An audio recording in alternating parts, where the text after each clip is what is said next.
Singapore is known to be a food paradise. Singaporeans are foodies, but not many of us know where our food comes from. I've always thought of the community food garden in my neighbourhood as just a hangout place for the elderly.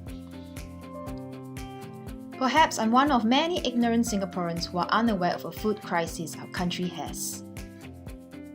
But can community farms like this help solve the food problems we have? It is not uncommon in Singapore to see news like this, since we are highly dependent on other countries for our food supply. This makes Singapore vulnerable when it comes to food security, as we are a long way from self-sufficiency. I began to look at the UN's Sustainable Development Goals to relate to food security issues Singapore has. I learned that SDG 2 on Zero Hunger, which includes achieving food security and improved nutrition, is one of the commitments Singapore has to combat the challenges we face as a country with limited resources.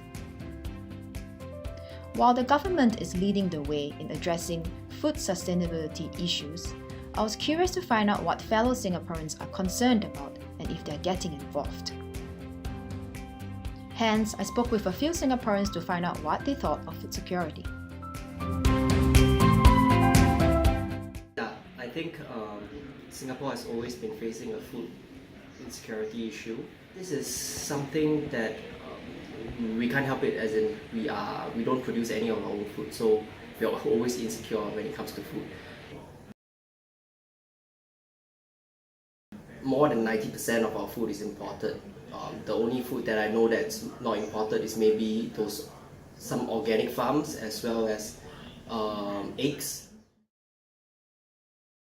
What Singapore should be more concerned with is, or they are more concerned with, is food safety, whereby how do we know what we are eating, what we are importing is actually safe, or does it have a certain strain of virus or certain side effects which we are not aware of. I also learned of Foodscape Collective, a community concerned with the food issues Singapore faces.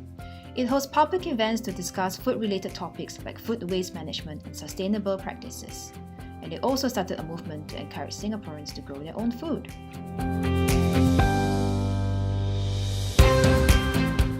Practically all the food that we eat is not from Singapore, it's from all over the world. We want to be more resilient. We want to know that when there is one day a chaos that could potentially happen, we don't have to go into chaos because of panic. We would know that we can survive because we can grow our own food, we can at least feed our family for at least 1 week, and we can then figure things out. So at least 1 in 10 Singaporeans, even though they might not be hungry, but they might actually not have the nutrition that they need. They might actually not be getting the basic resources that a human needs. Somebody said that you need like 10 Singapores to grow enough food to feed the population now, not even like in the future.